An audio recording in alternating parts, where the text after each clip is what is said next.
There is a man in the Bible whose name literally means pain, Jabez, born into pain, marked for blessing. His story is hidden in just 2 verses of the book of Chronicles, but his prayer has become one of the most powerful and studied in all of Scripture. How did someone who came into the world carrying such a heavy burden manage to break through his destiny and reach the attention of God himself? In this video, we'll delve into the truth behind the most powerful prayer in the Bible. We'll discover what made Jabez's cry so special, why God answered so directly, and what that means for each of us today. But be warned, there's something profound about this story that will only be revealed in the final minutes of this video. Something that will completely change how you view your own prayers. Were you born under difficult circumstances? Do you carry a name, a history, or a mark that seems to limit your future? Then the journey of Jabez was written just for you. Get ready, because what you are about to discover may transform your prayer life forever. Imagine bearing a name that everyone avoids pronouncing. A name that doesn't celebrate your arrival, but laments your existence. Jabez was not a common name in Israel. It was a constant reminder of suffering, a negative prophecy etched into every introduction, every call. While the Bible dedicates entire chapters to kings and prophets, Jabez appears in only 2 verses of 1 Chronicles 4. 2 verses lost amidst endless genealogies. Names and more names, generation after generation. And then, suddenly, the narrative stops. The biblical author interrupts the list to say something surprising. Jabez was the most honorable of his brothers. More illustrious, a man named Pain became notable. How is that possible? The text doesn't give us his complete lineage. It doesn't reveal if he was rich or powerful. All we know is his name and his prayer, and that prayer changed everything. Jabez stands out in the Bible not for what he inherited, but for what he dared to ask for. He did not accept the destiny written in his name, and it is precisely there that his story begins to shine among thousands of forgotten names in the pages of Chronicles. Born in pain, but destined for something greater. The question remains, what made a man without position, without title, without special inheritance, worthy of mention in the Holy Scriptures? The scene is silent, yet laden with weight. A woman in labor, alone, facing seemingly endless pain. We don't know the full details, but the Scriptures tell us that her pain was so intense, so poignant, that she decided to immortalize this moment in her son's name. Jabez, she whispered, for in pain I bore him. Imagine growing up hearing this. Every time someone asked your name, you had to answer, pain. Each introduction was a reminder that your arrival into the world brought suffering. There was no celebration at your birth, only a record of anguish. The name Jabez was not a blessing, it was a burden. In Hebrew culture, names carried prophetic weight. They were not merely labels, but declarations about a person's destiny. Abraham, father of multitudes. Isaac, laughter. David, beloved. But Jabez, pain. His name carried an unspoken curse, an expectation of continuous suffering, of a life marked by sorrow. The wind blew dryly over the hills of Judah. Jabez, still young, walked among the tents of his people, listening to the laughter of the other children. They had names that spoke of hope, of promise. He had a name that spoke of an end.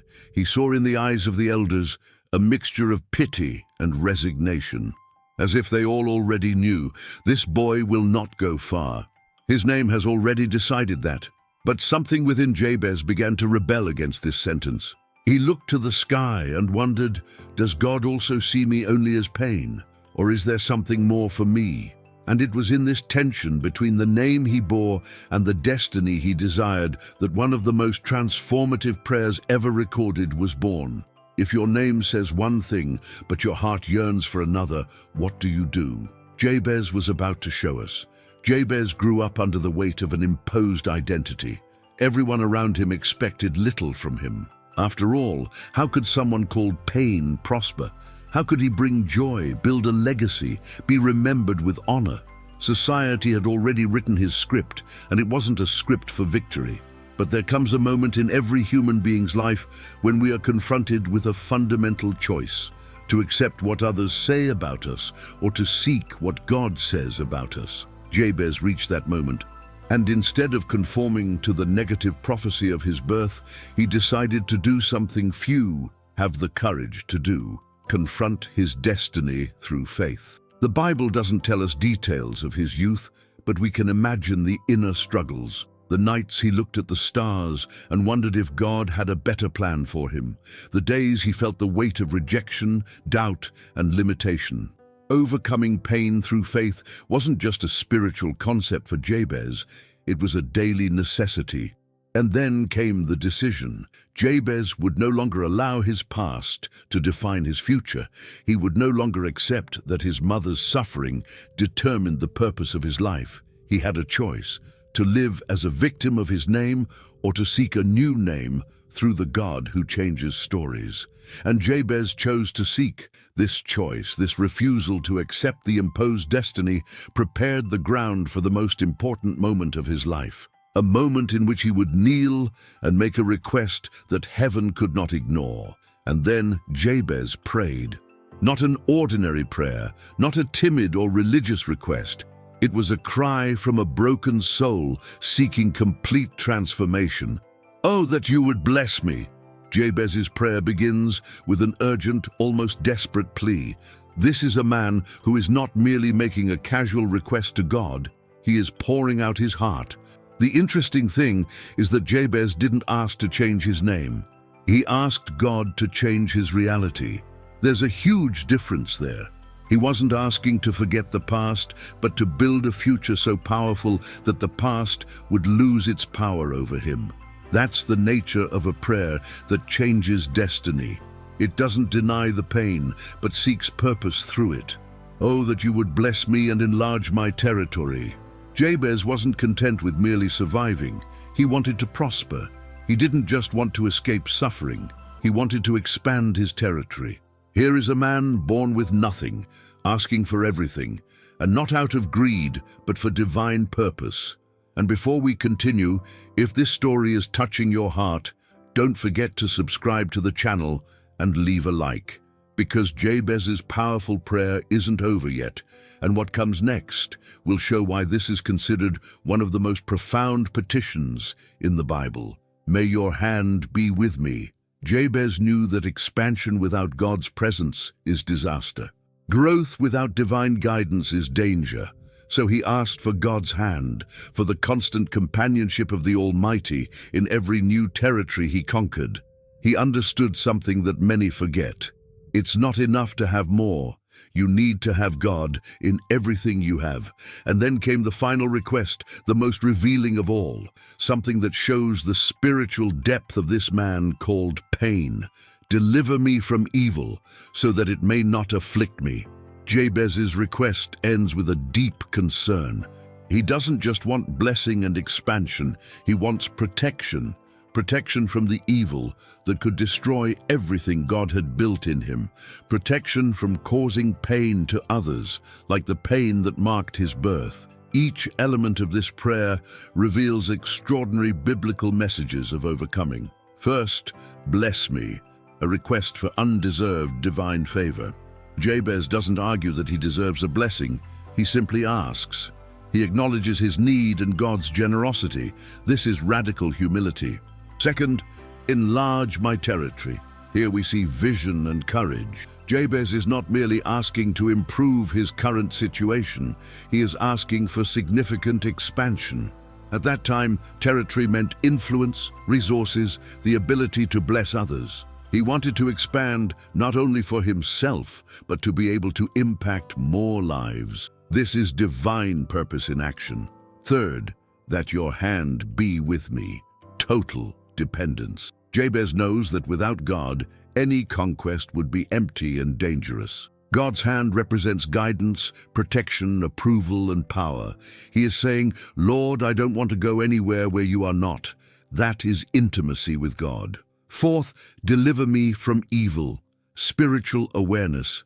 Jabez understands that the greatest threat is not external circumstances, but the evil that can corrupt from within. He prays for integrity, for holiness, for protection against becoming what his name suggested, someone who causes pain.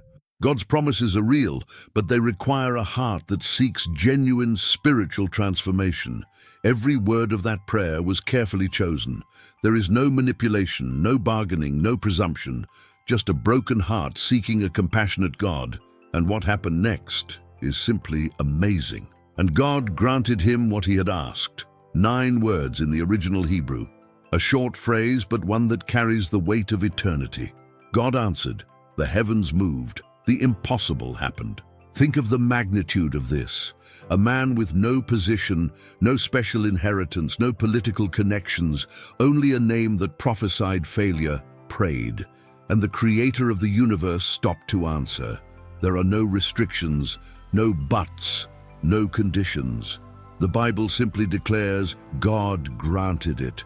The outpouring of blessings in Jabez's life was complete. He asked for blessings, and he was blessed. He asked for territorial expansion, and his territories were enlarged. He asked for God's presence, and God walked with him. He asked for protection, and evil did not reach him. Every petition was granted. Every request was honored.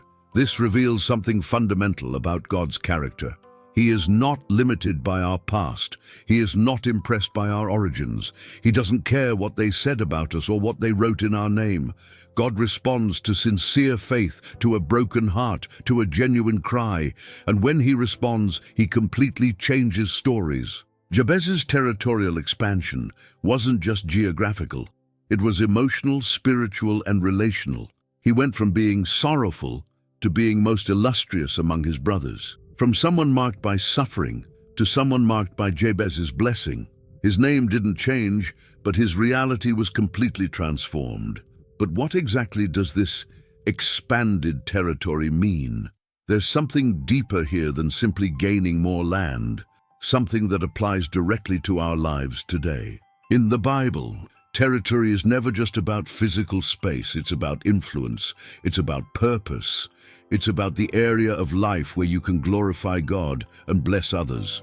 When Jabez asked for expanded territories, he was asking for a life that mattered, for an impact that lasted, for an existence with eternal meaning. Think of it this way. When your territory is small, your influence is limited. You can barely take care of yourself. But when God enlarges your territory, He's expanding your capacity to serve, to lead, to transform lives around you. An enlarged territory means a restored family. It means an established career. It means a fruitful ministry. It means healthy relationships. It means Bible study and spiritual growth that overflows into all areas of life. Jabez understood that God doesn't want us to live in spiritual, emotional, or purposeful poverty. He wants us to prosper not for our own pride, but so that His name may be glorified through us. When you grow, when you expand, when you conquer new territories with God, you are declaring to the world, the God I serve is real, is generous, is transformative. But be warned, expanding territory without God's hand is dangerous. That's why Jabez was wise to ask for both. He knew that expansion without divine guidance leads to pride, self-sufficiency, and forgetting God. But expansion with God leads to glory, gratitude, and a living testimony of His goodness. The life of Jabez teaches us that God is not afraid to bless us greatly. What He seeks is a heart that will remain humble in the blessing, that will use the expansion for His purposes, that will always remember where it came from and who brought it there. And this understanding leads us to an inevitable question. Who was Jabez really? What made him so special that his story was immortalized in the scriptures? Jabez was not a king. He was not a prophet. He was not a priest. He did not lead armies. He did not write psalms. He did not perform public miracles. He was, by all human measures, an ordinary man. But he left a legacy that spans millennia. The Bible doesn't tell us what Jabez did with his expanded territories. We don't know if he built cities, amassed wealth, or had many children. All of this is silent in the scriptures, and perhaps that's intentional. Because Jabez's legacy lies not in what he materially conquered, but in what he taught us spiritually. He taught us that God listens, that God answers, that God transforms.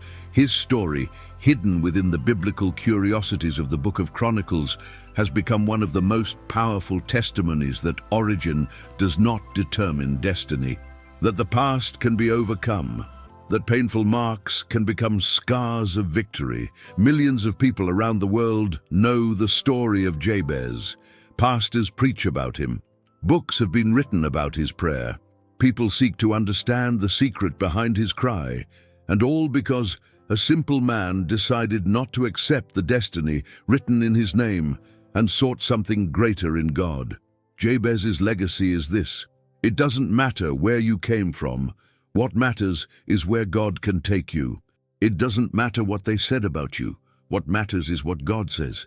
It doesn't matter how many doors have closed. What matters is that heaven is still open for those who cry out in faith. But why exactly has this prayer become so famous? What is it about it that resonates so deeply in our hearts? The answer may surprise you. Here's the truth that many miss. Jabez's prayer isn't powerful because of the words. It's powerful because of the posture. Jabez didn't recite a magic formula. He poured out his heart before God with brutal honesty, unwavering faith, and total dependence. Many try to use Jabez's prayer as if it were a spell. They repeat the words, expecting automatic results. But God doesn't respond to formulas. He responds to faith. He doesn't react to manipulation. He responds to relationship. Jabez's powerful prayer worked because it came from a genuine heart seeking a genuine God. Jabez wasn't trying to impress anyone. He wasn't praying to be seen by men. He was alone with God, laying bare his pain, his need, his longing for something more. And this authenticity, this vulnerability before the Creator, is what moved the divine heart. The truth is, God doesn't need eloquent prayers. He's not impressed by religious vocabulary or spiritual performances. What he seeks is a heart that truly seeks him, a soul that genuinely trusts in his goodness, a life that is willing to be transformed. And that's exactly what he found in Jabez. That's why this prayer transcends generations, not because it's special in itself, but because it represents the kind of faith that generates change, the faith that isn't afraid to ask for big things, the faith that recognizes its need, the faith that depends entirely on God, the faith that seeks not just blessings, but transformation. And this kind of faith always captures the attention of heaven. And this brings us to the final moment where the story of Jabez meets our own story, where the old becomes current and the impossible becomes possible. Perhaps you were born into difficult circumstances. Perhaps you carry scars from a painful past. Perhaps your name, your history, your origin, your reputation is something you would rather forget.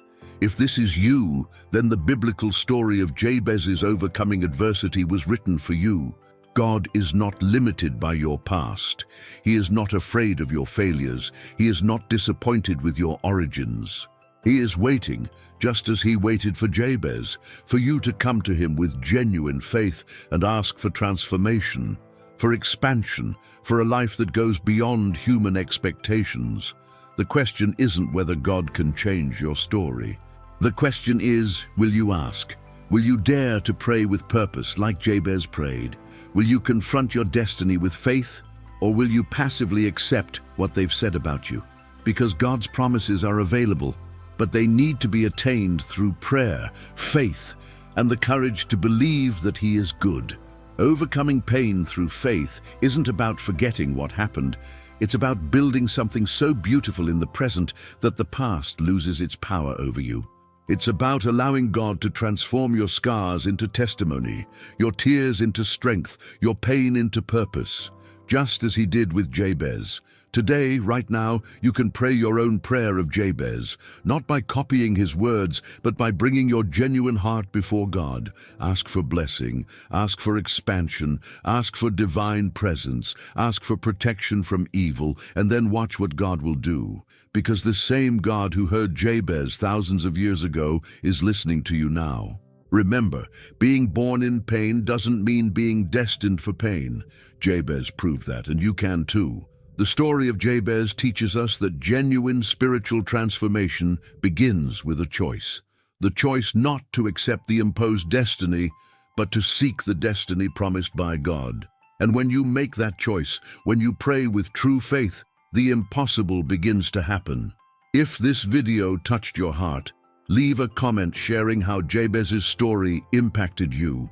Subscribe to the channel and turn on notifications for more biblical messages of overcoming that will strengthen your faith and transform your walk with God. Share with someone who needs to hear that God changes lives. Jabez's prayer continues to echo through the centuries because it represents something we all long for: the assurance that God sees us, hears us, and answers us. It doesn't matter who you are, where you come from, or what others have said about you. What matters is that you have access to the same God who transformed the life of a man called pain into a testament to blessing. So today, at this moment, make your choice. Will you live limited by your past, or will you seek the expansion that God has for you? Will you accept the name you were given, or will you seek a new name in Christ? The answer is in your hands, but the power is in God's hands. And just as Jabez discovered, when you cry out to the Lord with genuine faith, He answers. The Bible and spiritual growth are not abstract concepts. They are realities that transform lives. They are true stories of real people who dared to believe in a real God. And now, it's your turn to be a part of that story. May the blessing of Jabez, the courage of Jabez, and the faith of Jabez be an inspiration for you to seek all that God has prepared for your life. Because being born in pain doesn't mean being destined for pain. It means being marked for blessing. And that is the truth behind the most powerful prayer in the Bible.